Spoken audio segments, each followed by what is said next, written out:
महोदय, मुझे social media handle पर एक बात बहुत अच्छी लगी। एक सज्जन ने इस बात को कहा और उसने जो लोग महाकुंभ का विरोध कर रहे थे उनके बारे में उसने बहुत सटीक टिप्पणी की। उन्होंने कहा कि पिछले 1.5 महीने में आप वामपंथियों, समाजवादियों की बाल खगाल लीजिए, महाकुंभ को लेकर के विश्व भ्रमण के अलावा कुछ नहीं दिखेगा। गंदगी, अव्यवस्था, पर्यटकों की परेशानी के अलावा इनकी बजबजाती वाल पर दूसरी कुछ भी नहीं मिलेगा। लेकिन इन सब से इतर धरातल पर इनकी बजबजाती विचारधारा का कोई असर नहीं है। हज के दौरान अव्यवस्था से होने वाली सैकड़ों मौतों पर चुप्पी साध जाने वाले भारत के वामपंथी सेकुलर स्कॉलर महाकुंभ की भव्यता पर उल्टी करते नजर आए हैं। हर बार इनकी कोशिश महाकुंभ को बदनाम करने और फेल करने की रही, लेकिन ऐसे तमाम लोगों की मंशा को दरकिनार करते हुए करोड़ों लोगों ने आस्था की डुबकी लगा करके इनके जले पर नमक छिड़कने का ही काम किया है।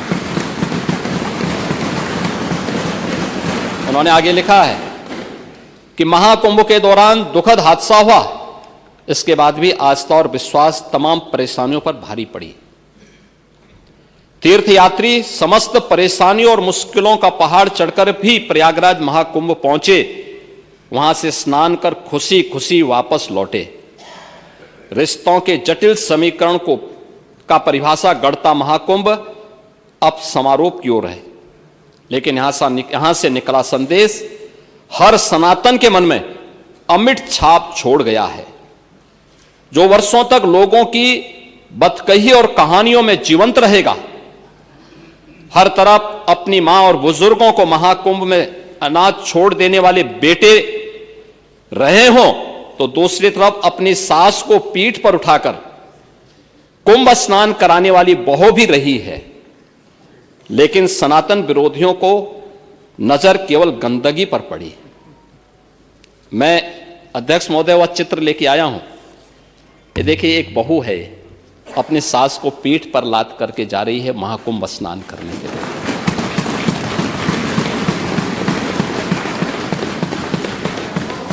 यही नहीं, आगे एक और बात कहते हैं। किसी ने सच कहा कि महाकुंभ में जिसने जो तलाशा उसको वह मिला। गिद्धों को केवल लाश मिली, सूअरों को गंदगी मिली,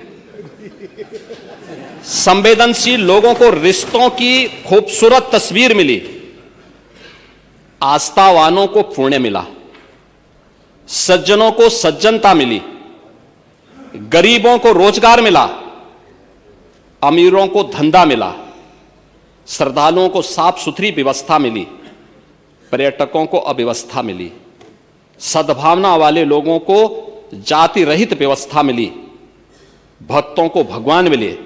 मतलब सबने अपने स्वभाव और चरित्र के अनुसार चीजों को देखा है। एक ही घाट पर सभी जातीय वर्ग के तीर्थयात्री स्नानार्थी बिना किसी भेदभाव के नहाते रहे। सनातन की सुंदरता आखिर समाजवादी और वामपंथियों को कैसे नजर आएगी? लेकिन इनके द्वारा लगातार किए जाने वाले प्रश्न इनकी नियत को ही संदेह के दायरे में खड़ी करती है। महोदय, ये टिप्पणी अचानक नहीं है। ये टिप्पणी भारत की टिप्पणी है और भारत की भावनाओं की टिप्पणी है। और जो स्वयं कुछ कर नहीं सकते थे, जिन लोगों ने अपने समय में इस पूरे आयोजन को अव्यवस्था और भ्रष्टाचार का शिकार बनाया था, आज वे महाकुंभ पर इस प्रकार की टिप्पणी करके भारत की भावनाओं के साथ ही खिलवाड़ करने का काम कर रहे हैं। और मैं तो केवल इस बारे में एक बात कहना चाहूंगा कि महाकुंभ ने पूरी दुनिया को भारत की सनातन एकता का संदेश देकर के एक भारत श्रेष्ठ भारत के प्रधानमंत्री मोदी जी के विजन को ही चरितार्थ करके दिखा